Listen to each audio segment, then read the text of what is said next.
Jason leaned against the railing of the observation deck and tried to look like he belonged in the Interstellar Cultural Forum. It was a lofty space, full of delegates from every corner of the galaxy, all moving with the poise and precision of species who had memorized countless rules of etiquette before breakfast. He, on the other hand, had memorized one: always appear mildly confused but approachable. "So," he muttered to no one in particular, "still single, still trying to save humanity from social awkwardness. I call that a win."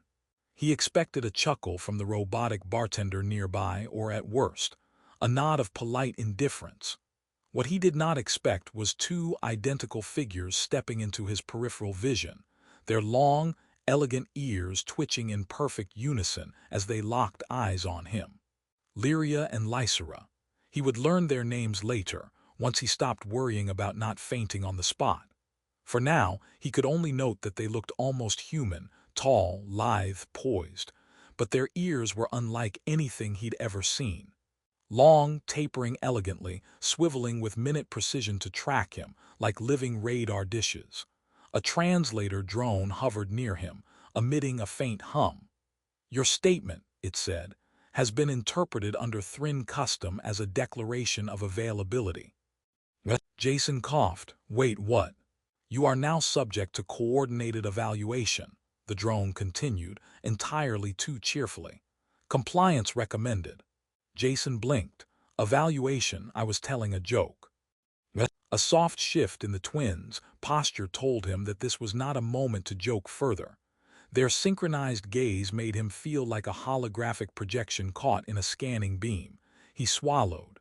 Hello, I meant humor, not commitment." One of the twins tilted her head. Jason wasn't sure which, since they moved in near-perfect mirroring.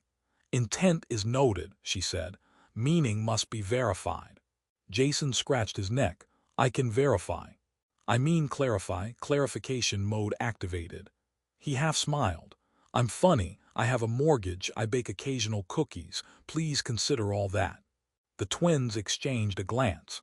Jason realized this must be their version of whispering. Their ears flicked slightly, a subtle sign of communication. "You will accompany us," one said. Jason didn't know whether it was a question or a statement. He didn't ask. He followed them because the alternative, refusing, felt like stepping onto a comet without a spacesuit. They led him through a corridor of glowing panels displaying interstellar charts, holographic symbols hovering midair, and a ceiling that shifted to mimic the rotation of nearby nebulae. Each step made him feel smaller, as if the corridors themselves were designed to intimidate humans. They stopped before a console that projected three-dimensional orbits of multiple planetary systems. One twin gestured at the display. "You will answer questions." Jason raised his hands. "Questions, like trivia. I can do trivia. I know a lot about alien pastries." "We require analysis," the other said. "Logic, resilience, humor, honesty." Jason gulped. "Humor, I've got that in spades. Honesty also, logic sometimes." The first question appeared in holographic form. A planet was facing catastrophic resource depletion. "Food versus medicine. Choose." Jason blinked. "Oh well, food. I mean the medical facilities are useless if people starve. Right, right, that's logic, I think." The twins' ears swiveled minutely. Jason interpreted it as approval, though he could be wrong. "Does that earn points?" he asked. "You may explain your reasoning," one said. He launched into a convoluted argument, juggling probabilities and potential outcomes, inserting jokes about human incompetence with orbital farming, and occasionally wondering if he sounded more like a diplomat or a stand-up comic. The twins listened without interruption. Their ears twitched at every subtle emphasis. Another holographic challenge appeared, a rogue asteroid approaching a mining colony. Decisions needed in seconds. Evacuate or attempt deflection. Jason's brain fired in all directions. Evacuate? No. Deflect? Risky. Can we combine? Okay, yes, we combine. Physics joke, don't try this at home. The twins tilted their ears. "Your improvisation is noted," one said. Jason sighed. "I feel like a lab rat with two very stylish supervisors." You are observed, they corrected. He leaned back against the console.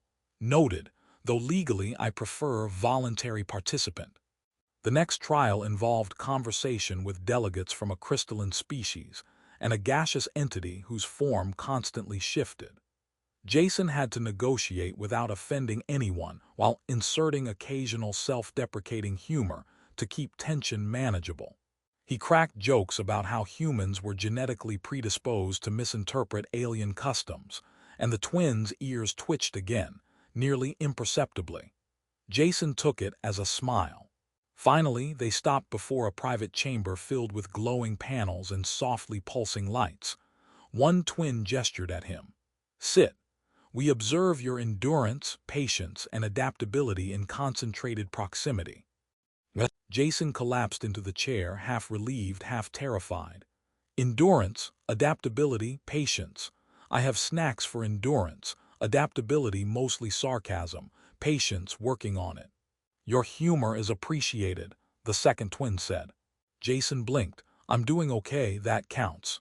They did not answer in words. Their ears swiveled forward in perfect synchronization. Jason realized that this was acknowledgement, approval, and perhaps the first human translation of an alien smile. He leaned back and muttered under his breath, I came for cultural exchange. I got evaluated like a supernova simulator.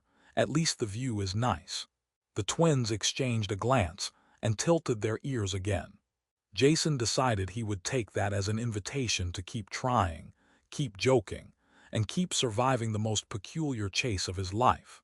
He didn't know how long it would last, only that he had officially entered a game of intellect, humor, and persistence that would redefine every expectation he had about interstellar diplomacy and singlehood.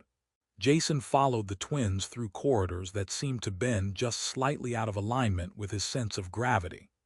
Every panel glowed faintly, displaying star charts and simulation data that shifted when he glanced at them, almost as if the ship itself were aware of his presence. You know, Jason said, leaning against a railing he wasn't supposed to touch, I have a gift for diplomacy. It's called improvisational panic. Lysera's ear twitched, and Lyria mirrored it perfectly. Improvisation will be observed, Lyria said, her tone neutral but carrying an unmistakable weight. Jason exhaled. Great, I've been practicing panic for decades. They led him into a room with multiple holographic interfaces, each projecting a separate environmental simulation. Asteroid fields, collapsing habitats, and resource crises. First evaluation, Lysera said, requires your problem-solving under unusual constraints. Jason stared. Constraints check, problem-solving maybe. Humor under pressure. You will need it, Lyria said. The first challenge appeared. A mining colony caught in the crossfire of a plasma storm. Sensors indicated structural collapse in 15 minutes if no action was taken. Jason reached for the interface, attempting to recall his human tactical manuals, while muttering under his breath about the absurdity of being evaluated mid-panic simulation. Divert power to stabilizers but maintain life support, he said aloud. And keep the engineers alive. Optional, avoid sarcastic comments about orbital incompetence. Lysera tilted her head. You speak with honesty and levity. Jason grimaced. I call it honest levity, some call it disaster commentary. He rerouted energy flow through a cascade of glowing conduits. Sparks of holographic data arced like miniature lightning storms. Jason half expected the system to revolt. The twins observed silently, their ears twitching in synchronous focus. A holographic alarm blared, signaling that the plasma storm had intensified. Rapid recalibration required, Lyria noted. Jason tapped the interface furiously. Rapid recalibration. Fine. Let's see. Adjust the shield polarity. Stagger the graviton dampeners, and pray the engineers are immune to cosmic sarcasm. The shields hummed, the projections shimmered, and the simulated colony stabilized. Jason leaned back, wiped sweat from his brow, and gave the twins a mock bow. Ta-da! Human ingenuity and occasional dumb luck. You respond under pressure with composure and humor, Lysera observed. Jason grinned. Composure is debatable, humor is guaranteed. Next came a puzzle that involved navigating a volatile wormhole to deliver critical medical supplies to a research station. Jason had to calculate trajectory adjustments while managing energy reserves and keeping the simulated crew from panicking. He cracked jokes about interstellar GPS failures and the unhelpful optimism of alien navigational charts, earning a barely perceptible flicker of amusement from the twins. "Your humor maintains morale," Lyria said. "It is a strategy." Jason rubbed his eyes. "Strategy? I just hope I don't get vaporized in a nebula." They moved to the final simulation for the session, an ethical dilemma. Two neighboring colonies required limited supplies, and only one shipment could arrive in time. Jason's options were complicated by conflicting cultural protocols he barely understood. He paused, stared at the projections, and muttered, "All right, universe, let's make this a group decision." He allocated resources with a mixture of logic and improvisation, explaining his reasoning aloud with frequent humorous asides about human bureaucracy and interstellar paperwork. The twins listened silently, their ears flicking at key moments, noting subtle inflections and choices. "You consider consequences carefully," Lysera said when he finished. "And I do it while cracking jokes," Jason added. "Do I get extra points for style?" "You demonstrate adaptability and courage," Lyria replied. Jason blinked. "That counts, because I was mostly panicking elegantly." A translation drone hovered closer. Observation. Humor under duress positively influences perception in Thrin evaluation protocols. Jason groaned. "I am now officially a valued specimen." Noted. Lysera and Lyria guided him into a quieter corridor, away from simulations and alarms. Jason's legs felt like jelly. "Do all your evaluations involve near destruction of imaginary colonies?" "Scenarios are practical," Lyria said. "Practical," Jason repeated. Translation, terrifying and educational. They reached a small chamber lined with soft glowing panels. "Final measure of this session," Lysera said, "requires social composure with multiple observers present." Jason's stomach sank. "Observers? I just survived plasma storms and wormholes. Now it's a tea party." "Observation is continuous," Lyria replied. Jason nodded weakly. "I excel at continuous observation, mostly nervous sweating." They led him through a balcony overlooking the forum's main chamber, where delegates from dozens of species observed without overtly intruding. Every gesture, every word, every sideways glance would be noted. Jason's brain immediately started compiling possible jokes that would not be considered inappropriate across 44 species. Lyria's ear twitched. "You maintain wit under scrutiny."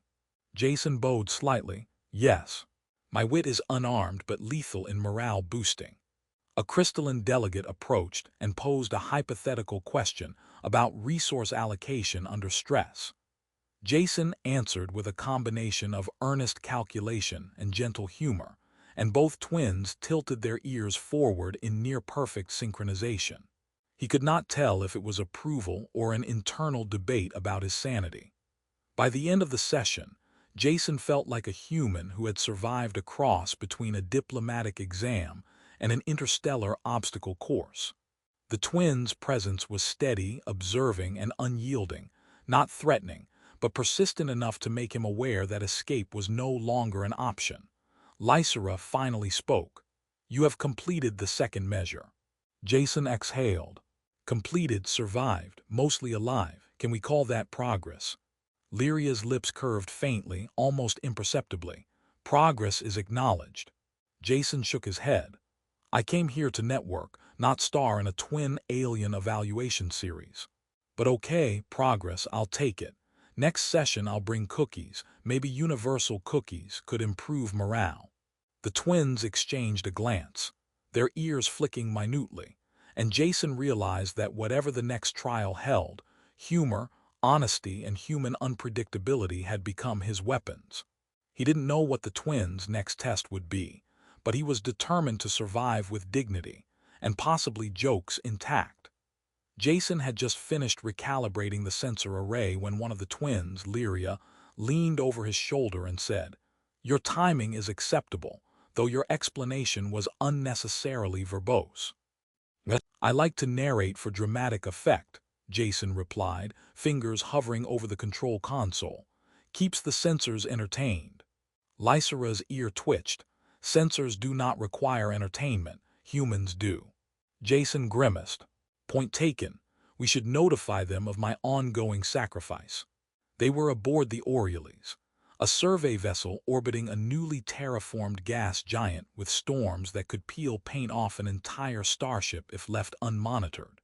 The twins had invited him here not just for evaluation, but to observe how he handled prolonged exposure to pressure, rapid problem-solving, and importantly, their combined scrutiny.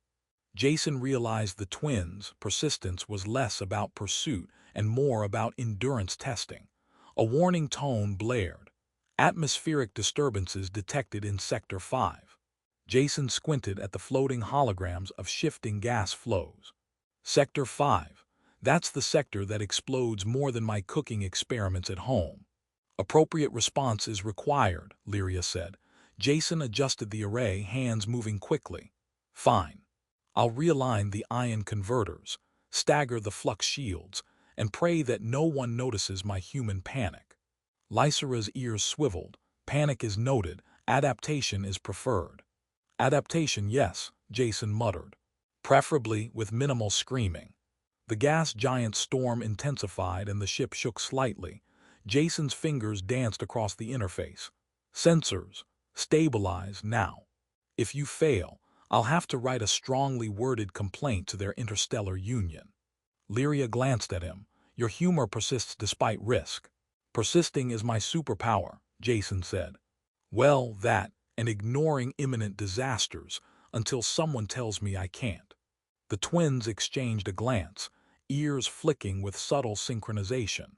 Jason decided that was their way of laughing. He allowed himself a small smile, pleased that humor still functioned as a social bridge even under alien scrutiny. Another alert appeared. A rogue satellite had broken free of orbit and was spiraling toward the ship.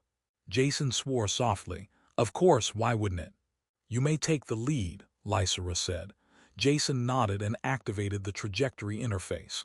"All right, let's give this satellite a polite nudge." He applied calculated gravitational tugs, adjusting thrusters in real time, muttering jokes about cosmic billiards and the poor orbital alignment of alien debris. The twins watched silently, ears tilted forward, every micro-expression recorded in their synchronized gaze. "Your improvisation is effective," Lyria said after the satellite was redirected safely. Jason exhaled. "Effective, yes. Elegant, debatable, entertaining, absolutely." A communication ping came from the ship's AI. "Unexpected flux detected in secondary shields." Jason groaned. "You mean the part I just spent 20 minutes recalibrating?" "Fantastic." Lysera smiled faintly, a subtle curve that made Jason think she might be capable of humor herself. "Stress response is measured," she said. Jason leaned back and rubbed his eyes. "Stress, yes. Also mild panic, but we'll call it character development." They moved to the observation deck, where holographic projections of the gas giant and its turbulent atmosphere rotated slowly in midair. Jason glanced at the twins. "So what's next? More simulations, a duel with meteorites." "Scenario exercises continue until evaluation criteria are met," Lyria replied. Jason waved at the holograms. "Do they at least take breaks? I need coffee, or at least a snack that isn't simulated." Lysera's ears flicked. "Coffee is permitted during observational periods." Jason brightened. "Finally, I was beginning to think humor and caffeine were human-exclusive resources." Their next challenge arrived unexpectedly. A small probe had gone off course and was transmitting critical biological data from a distant moon. Jason had to recapture it without disturbing the moon's fragile ecosystem, ethers and stabilizing gravitational fields while making self-deprecating remarks about human engineering. The probe stabilized, and the twins inclined their heads in near-perfect unison. "You demonstrate patience and ingenuity," Lyria said. Jason raised an eyebrow. "Patience, yes. Ingenuity occasionally, mostly luck and panic management." Lysera's ear flicked again. "Adaptability, under continuous observation, is noted." Jason slumped into a chair. "Observation, yes. Also mild existential terror. Can we note that as well?" The twins did not answer verbally. Their ears twitched slightly, and Jason took it as acknowledgement. "Cool. I like it when silent approval feels like a trophy." The day continued with simulations of diplomatic negotiations between volatile planetary systems. Jason was forced to balance ethics, resource distribution, and alien etiquette while inserting humor to prevent everyone from panicking, including himself. He made jokes about overcomplicated alien legal codes, muttered sarcastic remarks about interstellar etiquette, and occasionally performed ridiculous hand gestures to emphasize absurd points. The twins observed quietly, ears flicking in minute, synchronized motions that felt like a metronome measuring his endurance. Finally, they guided him to a private chamber bathed in soft violet light. "Your composure, humor, and decision-making have been under continuous evaluation," Lyria said. Jason leaned back, feeling drained but oddly exhilarated. "Continuous evaluation, that's my specialty." "Well, if you call surviving chaos a specialty." Lysera's ears twitched slightly forward. "You remain cooperative despite fatigue." Jason smiled weakly. "Cooperative-ish, mostly sarcastic, I call it teamwork." Lyria inclined her head. "Your human persistence is remarkable." Jason gave a mock bow. Thank you, I accept this medal in verbal form." Lysera's ear flicked once, almost like a wink. Jason decided that was a good sign. As he left the chamber, Jason realized that the twins' chase was far more than pursuit. It was a relentless, clever evaluation of wit, composure, and adaptability. And he, a human armed with humor, stubbornness, and questionable decision-making, was surprisingly surviving. He muttered to himself as he followed them down the corridor. "I came for interstellar networking.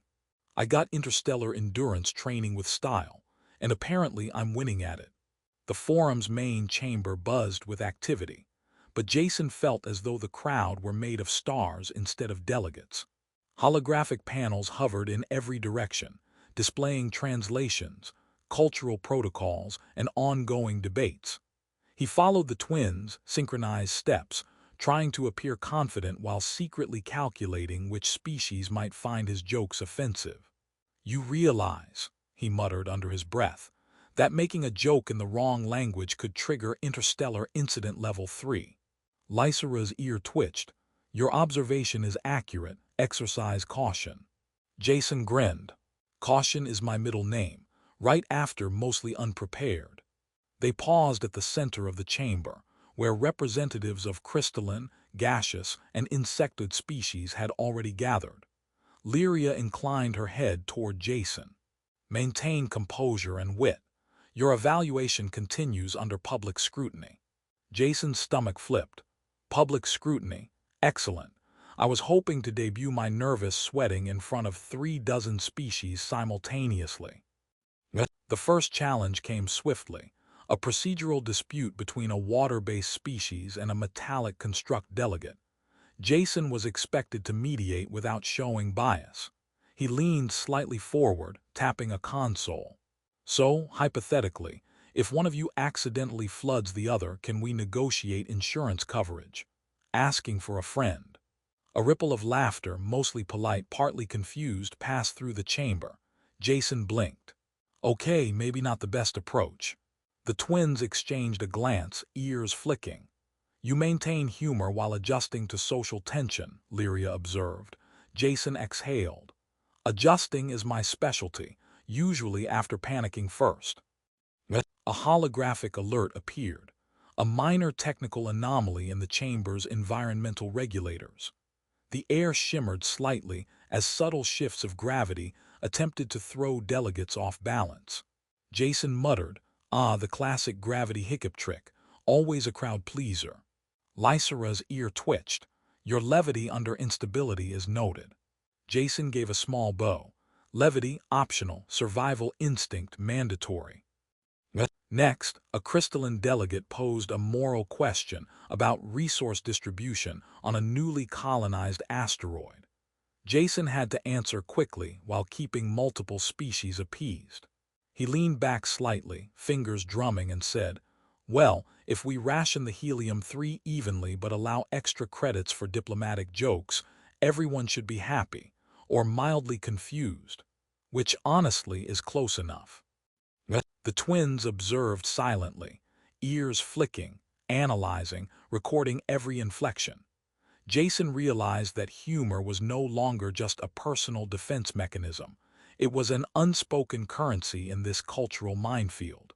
"Your solutions integrate diplomacy and levity," Lyria said. Jason's smile was tight. "I call it surviving with style." The next test came in the form of a collaborative debate. Jason and the twins had to present a united position on interstellar trade ethics, balancing the interests of at least 6 species while keeping humor, clarity, and respect intact. Jason whispered to himself, "Okay, just remember, keep it clever, avoid accidental insults, and don't trip over the hollow cables." Lyria began speaking first, precise and measured. Lysera added subtle nuances, finishing sentences he hadn't realized needed finishing. Jason chimed in with timely quips about bureaucratic inefficiency, misaligned quantum tariffs, and the human penchant for overcomplicating everything. The chamber responded with polite nods, occasional laughter, and careful attention. "You demonstrate adaptability in a complex social system," Lysera said once the debate ended. Jason wiped sweat from his brow. "Adaptability, yes. Grace, debatable. Comedy timing, impeccable." The twins led him to a balcony overlooking the forum's atrium, where delegates could watch without participating. Jason tried to inhale deeply, but the sight of dozens of alien eyes, even holographic ones, made his knees feel like liquid hydrogen. "You may reflect on your responses while under observation," Lyria said. Jason tilted his head. "Reflect? I'm still trying to survive them noticing I just spilled figurative coffee on the negotiation." Lysera's ear flicked. "Acknowledgement of self-awareness is noted." Jason chuckled nervously. "Excellent, so we're scoring self-deprecation now. I excel at that." A gaseous delegate floated by and projected a question about potential cultural misunderstandings between species. Jason answered honestly, weaving humor through his explanation to diffuse tension. He even managed a small pun about interstellar coffee beans, which earned a faint, appreciative flick from the twins' ears. "You preserve composure and wit under scrutiny," Lyria said. Jason slumped slightly. "Composure, check. Wit, I think. Survived without intergalactic incident, definitely." An insectoid delegate approached, antennae twitching. "Human delegate, explain why humor is effective in conflict resolution among your species." Jason smiled, leaning casually on a console. "Because sarcasm, self-deprecation, and the occasional ridiculous gesture are cheaper than laser weaponry and less likely to start interplanetary war." The twins' ears flicked minutely in perfect unison. Jason took this as approval. "Yes, I win something, right? Even a holographic cookie." "Your approach balances levity and reason," Lysera said. Jason grinned. "Levity and reason. I should put that on my resume." Finally, the session concluded with the twins guiding him to a quiet chamber lit by ambient starlight streaming through reinforced glass. "You have navigated observation, debate, and complex social interaction successfully," Lyria said. Jason exhaled. "Successfully, yes. Sanely debatable. Humorous. I hope so. Entertaining enough for the twins to forgive minor idiocy." Fingers crossed. Lysera inclined her head slightly. "You endorse scrutiny with humor and honesty. Evaluation continues, but your persistence is noted." Jason sank into a chair. "Persistence, yes. Also mild terror and occasional sarcasm. Can we add that to the record?" The twins exchanged a glance, ears flicking. Jason decided that meant approved. He whispered to himself as he followed them from the chamber. I came for interstellar networking. I got public evaluation and moral calculus with style, and somehow I'm still standing. Jason stepped onto observation deck 9, the glass floor revealing the swirling auroras of the gas giant below. The twins were already there, standing side by side, ears perfectly synchronized as if they shared one nervous anticipation. Jason swallowed. Somehow, after all the trials, simulations, and accidental moral lectures, this was the final measure. Quiet reflection, Lysera said. No audience, no distractions. Jason cleared his throat. Quiet reflection, got it. I've been practicing all day, mostly by imagining myself floating in space screaming. That counts, right? Lyria tilted her head. Your humor persists under stress. Jason gave a small grin. Stress?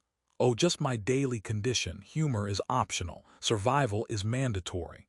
The twins gestured toward the panoramic viewport. Speak freely, Lyria said. Your perspective on the chase and yourself will be considered. Jason hesitated. He wanted to be clever, to make a quip that would somehow summarize weeks of interstellar evaluation without accidentally insulting anyone, including himself. He took a breath. When this started, he said, I thought I'd made a joke that was harmless. I didn't know it would turn into this. Into you two, into simulations, moral quandaries, diplomatic chaos, and near-death experiences that were mostly metaphorical. I thought I'd be observed, maybe embarrassed. Instead, I learned something. That I can adapt, that I can survive scrutiny, that I can, barely, juggle logic, ethics, and humor at the same time. Lysera's ears flicked forward, a slight curve in their tips, as if she were smiling without moving her lips. Jason continued. I also learned that what I thought was a simple statement about being single is much more. It's a doorway to understanding, patience, and the subtle art of reading someone else's culture. And yes, it's terrifying, but I've enjoyed most of it. Lyria nodded. You have endured, you have reflected, you have adapted. Your intentions remain clear, even when misunderstood. Jason raised an eyebrow. Clear intentions, not guaranteed to prevent chaos but worth striving for. Your growth is noted, Lysera said. Final measure, choice. Jason blinked. Choice? Do you wish to continue engagement under your understanding of the chase? Lyria asked. Or do you wish to withdraw? Jason thought about every simulation, every observation, every awkward pun he had delivered while alien ears twitched in perfect alignment. He thought about humor as currency, persistence as endurance, and curiosity as a bridge between civilizations. I choose to continue, he said finally. Not for ceremony, not for performance, not for evaluation. I choose because it is worth understanding, and because I respect both of you and what this process has taught me. Lysera's ears flicked upward, more pronounced this time. Acknowledged, mutual accord achieved. Jason exhaled, a mixture of relief and disbelief. Mutual accord sounds fancy. I hope that comes with snacks. Lyria's lips curved slightly. Your humor remains valued. Jason grinned. Well, I had to keep my signature style intact. Wouldn't want to disappoint two highly observant alien twins.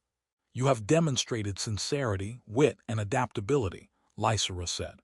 These qualities ensure that the chase concludes without ambiguity.